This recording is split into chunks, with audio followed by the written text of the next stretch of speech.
What's up mga kuya? Welcome back to the channel. So gaming mice or mice in general have evolved from being really plain looking and something that you didn't really care about in gaming as long as it's a laser mouse, at least when I was in high school. Fast forward to today, people care a lot about the design, how light it is, what switches it has, is it wireless, and most importantly, what sensor it's using. Now, a few months ago when Razer announced that they were making a new, well, technically a new gaming mouse with an 8000 Hz polling rate, back then I thought that doesn't make sense. Like, how can you get more zero or pretty much no latency than 1000 Hz? Well, when IonTech sent me this, the Razer Viper 8K for a review, and no, it doesn't cost 8,000 pesos, mind you, I was skeptical that there would be no difference between this and a gaming mouse with a max 1000 Hz polling rate. And after having used it and game with it for quite a bit, apparently, having an 8K polling rate combined with its design, lightweight, and top-notch hardware from Razer makes a significant difference. 8000 Hz just feels different. Turns out anything above 1000 Hz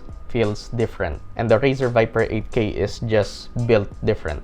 Let me explain. And before we get into my thoughts on the Razer Viper 8K, even though IonTech sent this to me for a review, this review is subjective and are my own thoughts and opinion, just like with every one of my product reviews. So yeah. So first off is unboxing the Viper 8K.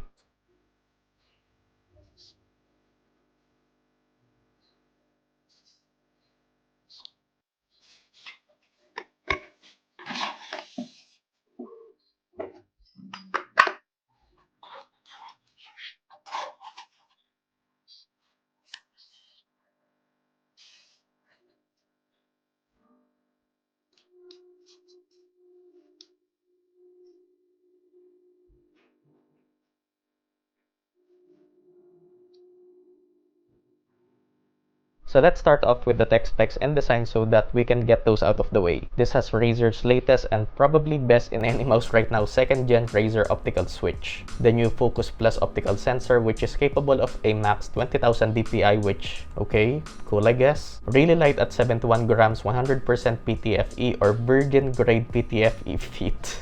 Sorry, I'm just not mature enough to not laugh at that terminology. Moving on, the 6-feet cable is what Razer calls their SpeedFlex cable, which is basically a durable and lightweight cable with pretty much no drag feel even with fast mouse movements. The Viper 8K has a true ambidextrous design with additional back and forward buttons on the right side for left-handed users. Smooth matte finish with rubberized side grips, scroll wheel with very nice feedback. At the bottom, you have the DPI switch and DPI level indicator. I really like the design, minimalistic, all black, and with only one RGB LED, the Razer logo, and is almost invisible when the LEDs are off, which is really cool. And of course, you can customize pretty much every aspect of the mouse through the Razer Synapse software, from the LEDs, lighting effects, button function, assign macros, and of course the main focus of the Viper 8K, that 8000 Hz polling rate and what Razer calls their hyper polling technology. So to those of you who don't know, polling rate is how many times per second the mouse sends information, or in this case reports, to the computer in its movement and button presses, which is measured in Hertz. The average gaming mouse these days would have a max of 1000 Hz polling rate, so that's 1000 reports per second being sent to your computer. The Razer Viper 8K on the other hand is capable of a max 8000 Hz polling rate, which is equals to 8000 reports per second. But how does that make a difference to 1000 Hz? Simply put, this is what the movement of 1000 Hz looks like. See these huge gaps? These represent the 1 millisecond latency, meaning that there are noticeable microstutters in movement tracking. On the other hand, with 8000 Hz, you get smoother movement tracking and better click response, since theoretically, you're just getting a 0.125 millisecond latency, which is insane. And before we continue, I think this is a good time to tell you that if you like my content, then of course leave a like, it helps me out a lot. Consider subscribing and hit the bell icon so you don't miss out on my latest videos. So how does 8000 Hz translate to real-world use? Well, it's significant. Not by a lot, but still significant. So when I first plugged in the Viper 8K, it was apparently already in the 8000 Hz polling rate, and tracking is, I would describe as disturbingly smooth. Like, if you're gonna try this for the first time, and most likely you're coming from a 1000 Hz polling rate, then it's gonna feel really different. Like, I'm not trying to exaggerate at all, but I did need some time to get used to how disturbingly smooth the tracking is with this mouse. And for someone like me who uses a computer pretty much all day and mainly plays FPS games, I did notice a significant difference in tracking, although I'm not sure if the average user or casual gamer would notice that. But with click response, I didn't notice a significant difference. I mean, the Viper 8K already has like the best optical switch in the market, so that's not something that I was able to appreciate much. I guess also considering that I don't really play at a high level.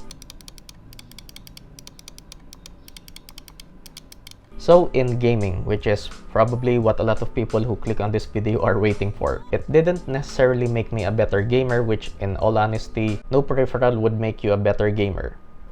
But it did felt easier to aim with that smoother tracking and more consistent click response. But I feel like as long as you have your preferred DPI set with your in-game sensitivity, then you'll probably perform just as good with a 1000Hz polling rate. One thing I will say is just having that 8000Hz polling rate and again, smoother tracking and more consistent click response, I did have more of a confidence boost in gaming. Tracking headshots, flicking, it just feels different and kinda hard to go back to 1000Hz. And I guess the only problem with the Viper 8K, or rather with the games that I was playing, is compatibility. So the first game that I tried was Valorant and jumped right into that match. Take note, with just fast mouse movements or flicks, basically some games are having compatibility issues with 8000Hz, causing something like Valorant to be unplayable and kind of breaks the game, causing it to be a laggy mess at 8000Hz, but perfectly playable at 4000Hz.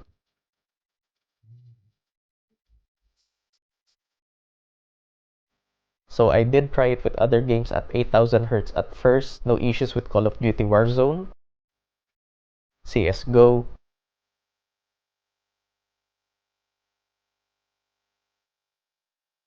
and ran into the same issue with Apex Legends, making it unplayable with fast mouse movements at 8000Hz again, but perfectly playable at 4000Hz.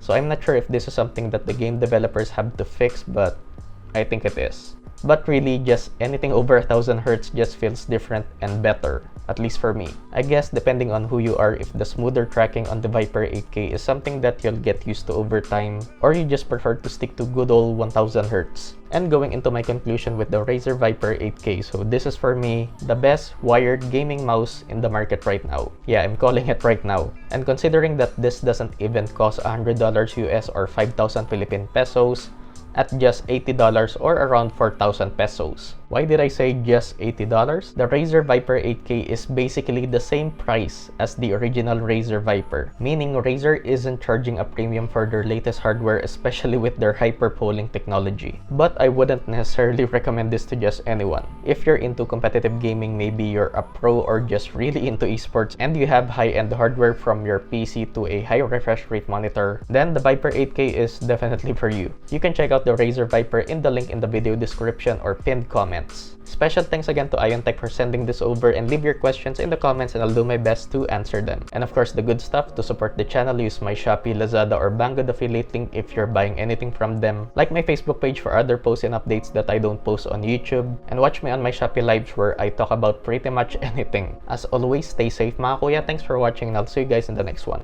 Peace!